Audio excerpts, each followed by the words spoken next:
ओमकार जी पूना से। श्री हरिवंश। श्री हरिवंश महाराज जी अनन्यता क्या होती है, उसका पालन कैसे करते हैं? अनन्यता होती है, एक दृष्टांत से हम आपको बताते हैं। महाभारत का दृष्टांत है, भगवान शंकर के प्रसंग में है। एक उपमन्यु नाम के महर्षि थे। वो जब बाल्यावस्था के थे तो कि अपने मित्रों के साथ वो किसी दूसरे ऋषि के घर खेलने गए, तो वहां उन ऋषि ने अपने बच्चों के साथ उनको भी गाय का दूध पिलाया। बड़ा अच्छा लगा। वो जो ऋषि गाय का दूध पिलाए वो उपरोहित कर्म करते थे, और ये जिनके पिता उपरोहित कर्म नहीं करते थे, ऐसे एक के पुत्र थे उपमन्यु जी। उपमन्यु जी घर आए और कहा हमें दूध पिलाइए। बहुत हट किया तो उन्होंने समझाया कि हम उपरोहित कर्म नहीं करते, हम तो जंगल के कंदमूल फल से अपना गुजारा करते हैं, तुम्हें कहाँ से गाय का दूध पिला दे।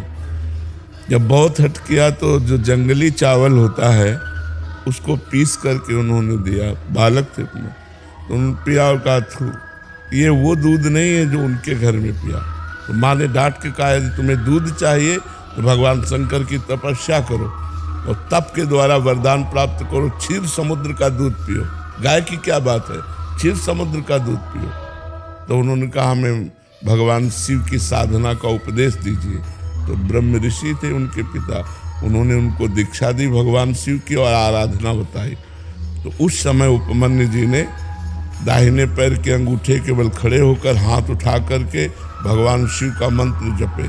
बहुत काल व्यतीत हुआ तो भगवान शिव उनके सामने शिव रूप में प्रकट नहीं हुए, देवराज इंद्र के रूप में प्रकट हुए, नंदिकेश्वर एरावत के रूप में, और भगवती अम्बा सची के रूप में, और जितने शिव पार्षद सब देवताओं के रूप में। और कहा वरम ब्रूहि, वरदान मांगिए। और उन्होंने आँख खोला तो देखा देवराज इंद्र, तो प्रणाम किया और कहा देवराज इंद्र मुझे आपसे कुछ नहीं चाहिए, मैं भगवान शंकर का भक्त हूँ, मैंने भगवान शंकर की आराधना की है, मुझे जो कुछ चाहिए वो शंकर से चाहिए। तो वो निंदा करने लगे, क्योंकि भगवान शंकर ही थे, चिता की भस्म लगाते हैं, मुंडों की माला पहनते हैं न ऐसा। तो उनका सावधान, हमारे ही सामने हमारे इष्ट की यदि निंदा करोगे तो हमको असमर्थ मत समझो। मैं ऋषि बालक हूं, अगर शाप दे दिया तो आप भी भस्म हो जाओगे। तो फिर वो निंदा शुरू कर दी, क्योंकि वो भगवान शंकर ही थे ना। तो उन्होंने कहा देवराज इंद्र, अगर भगवान शंकर मुझे श्वान बना दें तो मुझे स्वीकार है, और तुम अपना देवराज इंद्र पद देना चाहो तो भी स्वीकार नहीं है। मैंने भगवान शंकर की आराधना की, अब एक भी शब्द अगर भगवान शंकर के प्रति बोले तो मैं दंड देने में समर्थ हूं। फिर वो बोलने लगे, तब उन्होंने अघोर मंत्र का प्रयोग किया। ये मंत्र सिद्ध हो जाए तो किसी के भी ऊपर मारण, मोहन, वशीकरण, उच्चाटन आदि का, इसे अघोर मंत्र कहते हैं। क्योंकि हम सही उपासना से आए इसलिए हमें इसका ज्ञान है। जे ही मंत्र को प्रहार किया जल लेकर के, तो नंदिकेश्वर ने जल को लोप लिया और कहा अपने इष्ट मंत्र से इष्ट पर ही प्रहार करते हो। तो देखा भगवान शंकर नंदिकेश्वर पे विराजमान, उमा सब शिव पार्षद। तो उनका प्रभु ये क्या लीला थी। तो उनका मैं तुम्हारी अनन्यता की परीक्षा ले रहा था, तुम अनन्य निकले, इसलिए जाओ, रोज तुम्हें क्षीर समुद्र का दुग्ध मिलेगा, और अजरस चैव अमरस चैव, और जिस समय तुम मेरा ध्यान करोगे उसी समय मैं तुम्हें दर्शन दूंगा। बहुत वरदान की झड़ी लगा दी। तो अनन्यता, अपने इष्ट के प्रति पूर्ण अनन्य होना। दूसरा, हमें जैसे गोस्वामी तुलसीदास जी कह रहे, बने तो रघुबर ते बने, बिगड़े तो भरपूर, तुलसी और अंते बने, ता बने विपद। बने तो राम जी से बने और बिगड़े तो राम जी से बिगड़े।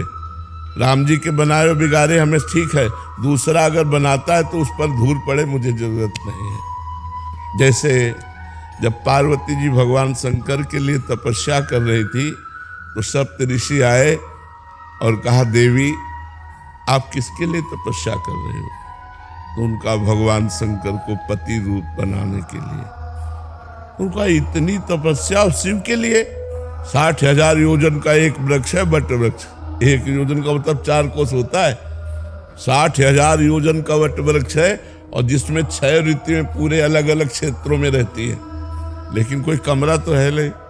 बोले उनके पास लौकिक वैभव तो है नहीं, तो ब्याह, अरे ब्याह करना ही है तो हम वैकुंठनाथ लक्ष्मीपति भगवान से करा देते हैं। तो देवी जी ने अनन्यता कहा, माना महादेव अवगुण भवन, विष्णु सकल गुण खान, लेकिन जेहि कर मन जेहि सद रमे ते ही सबका।